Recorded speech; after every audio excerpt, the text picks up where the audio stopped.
ஏப்பா பசிக்குதுப்பா, சாப்பிட்டு வந்துடலாமா? நம்ம கேஸ் 3 மணிக்கு தான் ஏறிங்க வருது. இரியா, கொஞ்சம் வெயிட் பண்ணியா.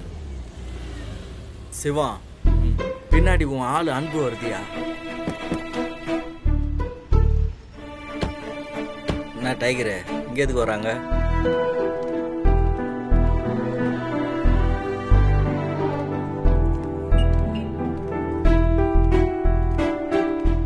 வா. இது வரண்டி. நீ போ, எனக்கு ஃபோன் பண்ண வேண்டியிருக்கு. உள்ள சிக்னல் கிடைக்காது போல இருக்கு. நீ போய் வக்கீல பாத்துட்டு வா. சரி, நான் உள்ள போறேன்.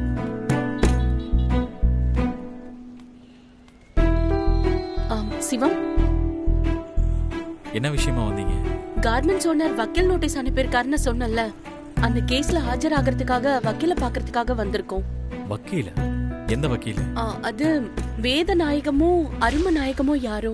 யோ, அந்த ஆட்டுக்கான அரும நாயகையா? ஐயோ போச்சு, அவன் 10 பைசா கூட தர மாட்டான். இத பாருங்க, அவன் ஒரு 1000 கேஸ் வாதாடினா 5 கேஸ் கூட ஜெயிக்க மாட்டான். ஐயோ, யார் அவரை ரெக்கமெண்ட் பண்ணது? எனக்கு எதுவுமே தெரியாது சிவம். அன்பு யார்கிட்டயும் விசாரிச்சு அவளா இந்த வக்கீல ஃபிக்ஸ் பண்ணிட்டா. இங்க பாருங்க கீதா, எனக்கும் அன்புக்கும் நடுவுல 1000 பிரச்சனைகள் இருக்கு. அதையெல்லாம் விட்டுற சொல்லுங்க. உங்களுக்கும் தெரியும், அவங்களுக்கும் தெரியும் நான் ஒரு விஷயத்தை எப்படி டீல் பண்ணுவேன்னு.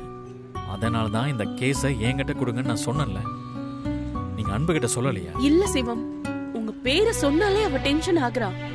பணத்தை ஏமாந்ததுக்கு அப்புறம் பைத்தியம் பிடிச்ச மாதிரி இருக்கா. ஏங்க, அதனால தாங்க நாங்களும் அக்கறையா கேக்குறோம். இத பாருங்க, இந்த கேஸ வேற எவனாவது காசுக்காக வாதாடினான்னு வச்சுக்கோ, வேலைக்கே ஆகாது. நம்ம கேஸ்னு ஒரு அக்கறையோட வாதாடணும், அப்பதான் ஒர்க் அவுட் ஆகும். தயவு செஞ்சு அன்பு கிட்ட இந்த விஷயத்த சொல்லுங்க. கீதா, கடையில சிசிடிவி ஃபுட்டேஜ் இருக்குல்ல? இருக்கு. அந்த சேட் ஆர்டர் கொடுத்தான்ல, அந்த ஃபுட்டேஜை மட்டும் எடுத்து ஒரு பென்ட்ரைவ்ல கொடுங்க. அதை கோர்ட்ல சப்மிட் பண்ணி டைம் வாங்கிடுறேன். அதுக்கப்புறம் அந்த கேஸை அடிச்சு தூக்கிடலாம். ரொம்ப தேங்க்ஸ் சிவம், எப்படியாவது கண்டுபிடிச்சு கொடுத்துருங்க. கீதா, இவங்க கிட்ட பேசுறதுக்காக தான் உள்ள சிக்னல் கிடைக்காது அது இதுன்னு என்கிட்ட போய் சொன்னியா? வா போலாம். அன்பு, ஒரு நிமிஷம். உனக்கும் சிவத்துக்கும் 1000 பிரச்சனை இருக்கட்டும். நீ இந்த கேஸ சிவம் கிட்ட கொடு. சிவம் இதை டீல் பண்ணாதான் சரியா வரும். நான் இந்த கேஸ்ல தோத்து போனாலும் பரவாயில்ல, ஆனா இவங்க கிட்ட மட்டும் உதவி கேட்கவே மாட்டேன். உனக்கு என்ன மூளைகளை குழம்பிருச்சா? அப்படி என்ன கோவம் என் மேல? உங்களுக்கு எங்களை பிடிக்காமலே இருக்கட்டும், எப்படியும் இந்த கேஸ வேற யாரோ வக்கீல் கிட்ட கொடுக்க போறீங்க.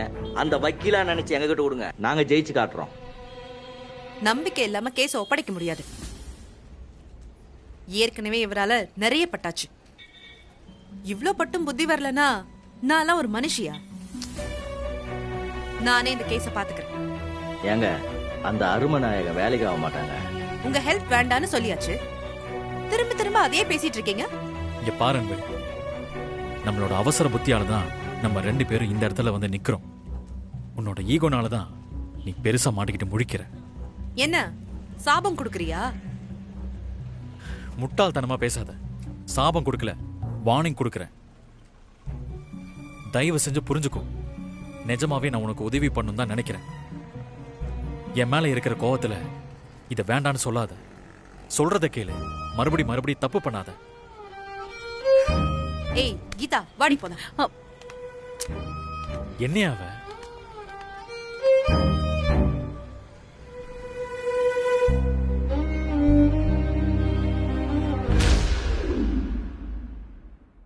என்ன ராஜரத்னம், நீங்க இங்க என்ன பண்றீங்க?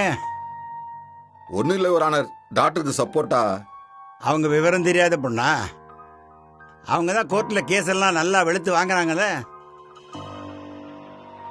நான் வேணும்னா வெளியில வெயிட் பண்ணட்டுமா யுவர் ஆனர்? பரவாயில்ல பரவாயில்ல, வந்திருக்க கூடாது, வந்துட்டீங்க, இருங்க. Okay your honour. அப்புறம் நான் ஏதோ வேணும்னே பண்ணின மாதிரி இருக்கும். ஆனா ஒண்ணு, நான் இவங்க 2 பேர்கிட்ட பேசும்போது நீங்க நடுவில் எதுவும் பேசக்கூடாது. இல்லை யுவர் ஆனர், நான் எதுவும் பேச மாட்டேன். என்ன சிவம், ஊரில் உள்ள மற்ற கேஸெல்லாம் கோர்ட்டுக்குள்ள கொண்டு வராம வெளியிலேயே முடிச்சிடுவேன். ஆனா உன் சொந்த கேஸை மட்டும் கோர்ட்டுக்குள்ள கொண்டு வருவியா? இது என்னப்பா நியாயம்? இல்லை யுவர் ஆனர், அது வந்து என்ன வந்து போய்கிட்டு இல்லை, நீங்க என்னையா மரியாதையில பேச்சு வர மாட்டேங்குதா? ம் ஆமாம் யுவர் ஆனர். இதே என்ன நம்ப சொல்ற? நீ யாருன்னு எனக்கு தெரியும், நான் யாருன்னு உனக்கு தெரியும், நம்ம 2 பேர் யாருன்னு இந்த கோர்ட்டுக்கே தெரியும். வழக்கமா அரசி தான் ஏதாவது பெட்டிஷன் கொடுப்பாங்க, நீ எதிர்த்து வாதாடுவ. இப்ப இது புதுசா இருக்க, நீ இப்படி இப்ப பெட்டிஷன் கொடுத்துருக்க. நீங்களே கேளுங்க யுவர் ஆனர், எதுக்கு இந்த பெட்டிஷன்? யுவர் ஆனர், அது வந்து அரசி நீங்களே சொல்லுங்க. நான் இன்னொரு கல்யாணம் பண்ணிக்கலாம்னு முடிவு பண்ணிருக்கேன் யுவர் ஆனர். தாராளமா பண்ணிக்கோங்க, யார்கிட்டையும் பர்மிஷன் கேட்க வேண்டிய அவசியம் இல்லை. நீங்க டைவோர்ஸி, உங்களை யாரும் கொஸ்டின் பண்ண முடியாது. எனக்கு எந்த பிரச்சனையும் இல்லை யுவர் ஆனர். பிரச்சனை எல்லாமே சிவத்துக்கு தான். சிவத்துக்கா? அவனுக்கு என்ன பிரச்சனை? நான் கல்யாணம் பண்ணிக்க போறது ஒரு வக்கீல தான். வக்கீலா? நல்லா யோசிச்சிங்களாமா? ஏற்கனவே ஒரு வக்கீலை கல்யாணம் பண்ணிக்கிட்டு தான் உங்க வாழ்க்கை கோர்ட் வரைக்கும் வந்திருக்கு, மறுபடியும் இன்னொரு வக்கீலா? யுவர் ஆனர், அவர் ஒன்றும் இந்த மாதிரி வக்கீல்லாம் கிடையாது, நல்ல வக்கீல் தான் அவரு. ராஜரத்னம், நான் உங்ககிட்ட என்ன சொன்னேன்? Sorry your honour. நீ வக்கீல கல்யாணம் பண்ணிக்கிறதுல சிவமுக்கு என்ன பிரச்சனை? கல்யாணம் முடிஞ்ச உடனே நாங்க 2 பேரும் சென்னைக்கு போய் ஹைகோர்ட்ல பிராக்டிஸ் பண்ணலாம்னு இருக்கோம் யுவர் ஆனர். நல்ல விஷயம் தானே. சென்னைக்கு போனா இன்னும் நிறைய விஷயம் கத்துக்கலாம். இதுல என்னமா பிரச்சனை? அதை நீங்க அவர்கிட்ட தான் கேட்கணும் யுவர் ஆனர்.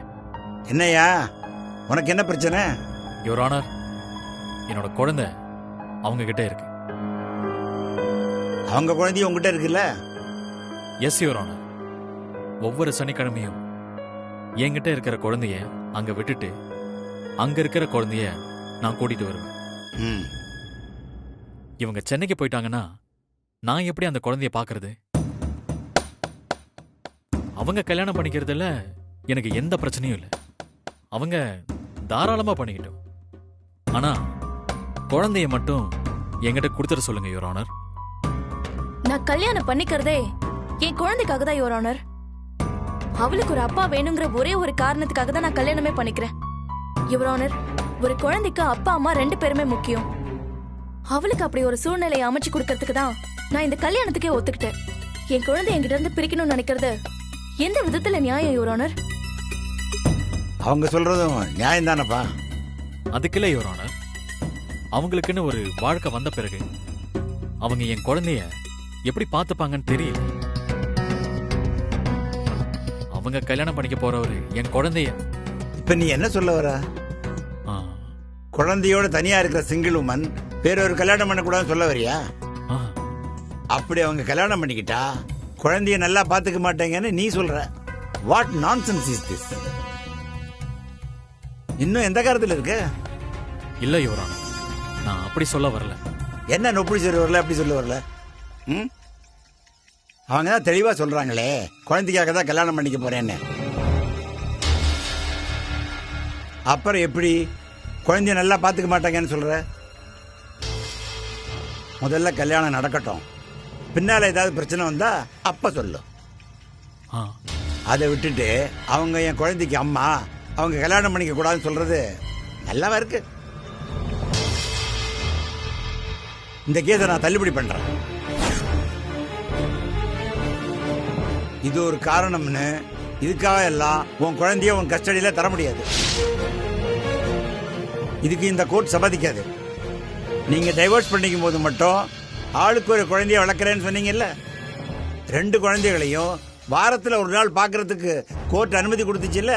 குழந்தைக்காக கல்யாணம் பண்ணிக்க கூடாதுன்னு யார் யாரையும் சொல்ல முடியாது.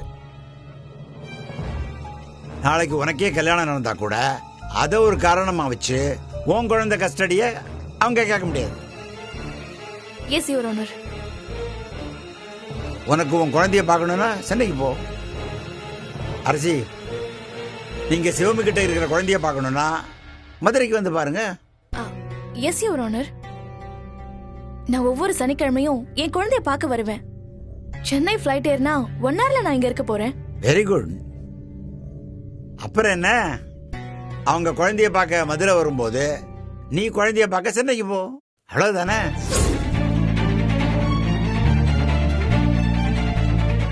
Thanks your honour. ஒருவேளை குழந்தைய கொடுக்க வேண்டியது வந்தா நான் இந்த கல்யாணமே வேண்டாங்கிற முடிவுல தான் இருந்தேன். நோ நோ நோ, தாராளமா கல்யாணம் பண்ணிக்குமா. உங்க சொந்த வாழ்க்கையும் குழந்தைங்களோட வாழ்க்கையையும் நீங்க தான் பேலன்ஸ் பண்ணணும். ம். குழந்தையோட தனியா இருக்கிற எத்தனையோ பெண்கள் குழந்தைக்காக அவங்க வாழ்க்கையை வேஸ்ட் பண்றாங்க. அதை நான் எப்போதுமே என்கரேஜ் பண்றதில்லை. நான் இந்த கேஸை டிஸ்மிஸ் பண்றேன்.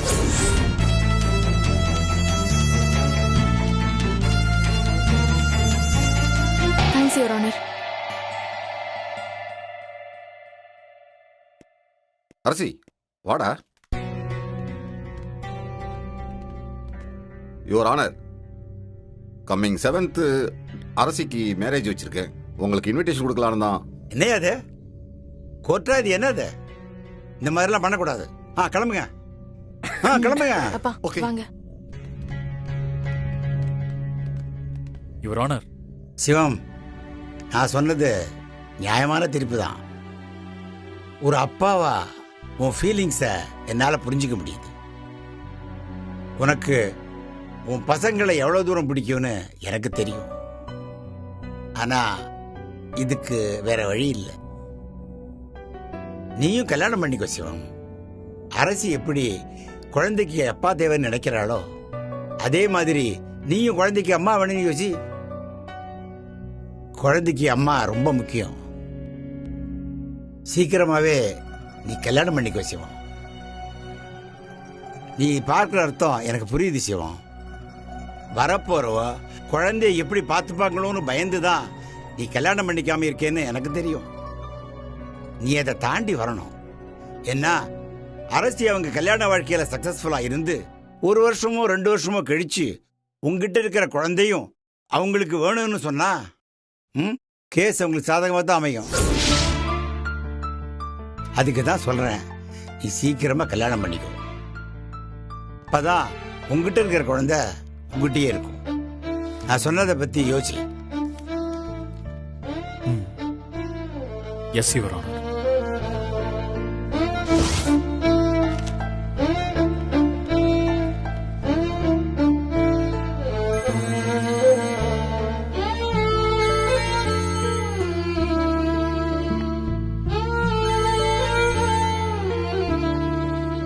என்னங்க ஆச்சு? போனே எடுக்க மாட்டேங்கிறாமா. இரு, ஜஸ்டிஸ்க்கு போன் பண்றேன்.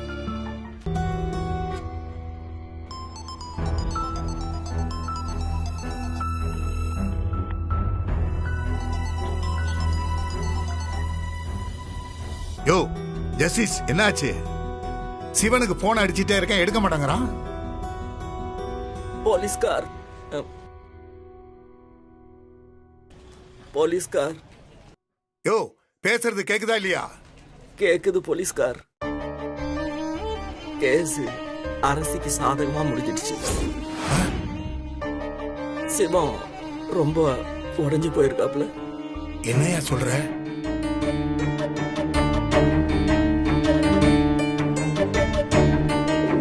நான் இன்னொரு கல்யாணம் பண்ணிக்கலாம்னு முடிவு பண்ணிருக்கேன் யுவர் ஆனர். அவங்க தான் தெளிவா சொல்றாங்களே, குழந்தைக்காக தான் கல்யாணம் பண்ணிக்க போறேன்னு.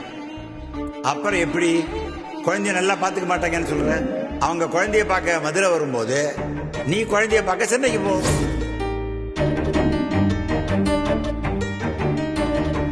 நான் இந்த கேஸை டிஸ்மிஸ் பண்றேன்.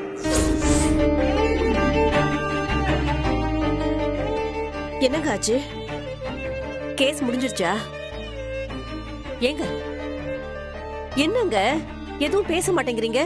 சிவன் ஜெயிச்சிட்டான்ல? கேஸ் அவன் பக்கம் ஜெயிச்சிடுச்சா? இல்ல லட்சுமி, கேஸ் அவ பக்கம் ஜெயிச்சிடுச்சு. என்னங்க இது, இப்படி ஒரு தீர்ப்பை சொல்லிட்டாங்க? கல்யாணமே பண்ணிக்காம இருந்தா பொண்ணு மேல பாசமா இருக்கிறதா எல்லாரும் நினைப்பாங்கன்னு நினைச்சான்ல. இப்ப அது இல்லைன்னு ஆகி போச்சு. ஒழுங்கா அந்த அன்பை கல்யாணம் பண்ணிக்கிட்டு குடும்பமா போய் கோர்ட்ல நின்னா அவனை மதிச்சிருப்பாங்க. நல்ல வேலை இனி அவ கூட அனுப்புன்னு சொல்லாம இருந்தால, அதை நினைச்சு சந்தோஷப்படு.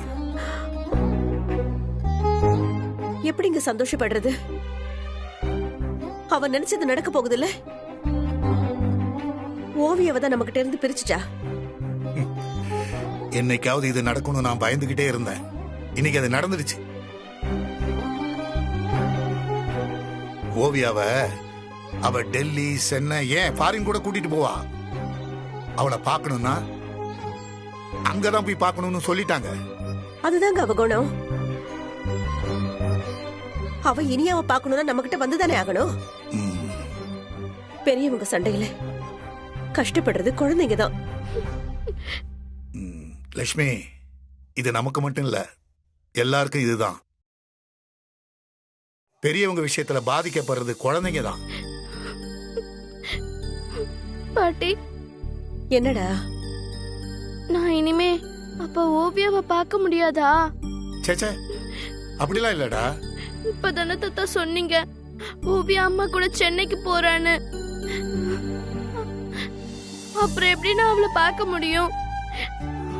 இத பாருடா, அவ சென்னைக்கு இல்ல, உலகத்துல எந்த மூலைக்கு வேணா போகட்டும், உங்க அப்பா உன்னை கூட்டிட்டு போயிடுவான்.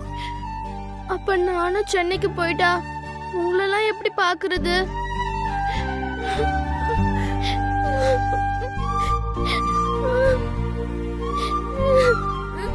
இங்க பாரு, நாங்க எங்க போக போறோம் சொல்லு? இங்கதானே இருக்க போறோம். உனக்கு எங்களை எப்ப பாக்கணுமோ அப்ப நீ எங்க கூட வந்துரு, சரியா? நீ இல்லாம என்னால இருக்க முடியாது பாட்டி.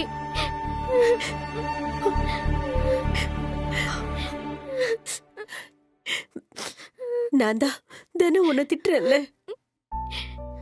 நீ கேக்குற எதையும் நான் செஞ்சு கொடுக்கறது இல்லல்ல. நான் உன் கூட இல்லனா நீ உன் இஷ்டத்துக்கு எல்லாமே பண்ணலாம்ல. நீ எனக்கு வேணும். நீ இல்லாம என்னால இருக்க முடியாது.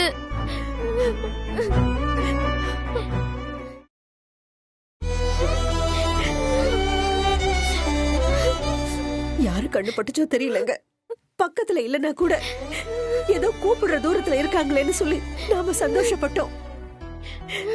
இப்ப கடவுள் அதையும் இல்லாம பண்ணுவாருன்னு நான் நினைச்சு கூட பாக்கலங்க.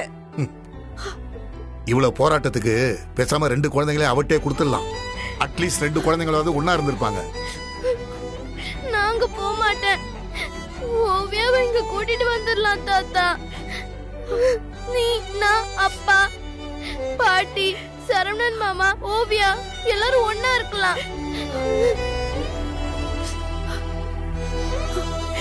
இங்க பாரு, ஒன்னு பிரிஞ்சு எங்களால மட்டும் இருக்க முடியும் நினைச்சியா? ஓவியாவை பிரிஞ்சு உங்க அப்பா தவிச்சுக்கிட்டு இருக்கான். நீ அவன் கூட இல்லன்னு வையே, அவனுக்கு பைத்தியமே பிடிச்சிடும். நாம என்னெல்லாமோ நடக்கும்னு நினைச்சோம், ஆனா கடவுள் வேற என்னமோ நடத்தி வைக்கிறான். அம்மாடி, நீயாவது உங்க அப்பா கூட எப்போதும் இருக்கணும். அம்மா, உங்க அப்பா பார்க்கறதுக்கு தான் முரட்டு பைய மாதிரி தெரிவான், ஆனா மனசுல அவன் குழந்தை. அவனுக்கு நீதாம்மா உலகம். உங்க அப்பாவை நீ தான் பத்திரமா பார்த்துக்கணும். என்னங்க நீங்க குழந்தைங்களை வழி அனுப்புற மாதிரியே பேசிக்கிட்டு இருக்கிறீங்க?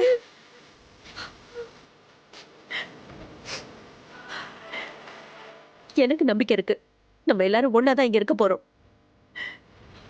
அவ கல்யாணம் பண்ணிக்கிட்டு எங்க வேணாலும் போட்டோம். ஓவியா நம்ம கிட்ட தான் வளர போறா, எனக்கு நம்பிக்கை இருக்கு.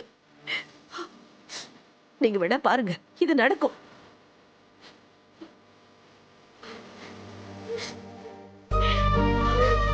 அழகடா.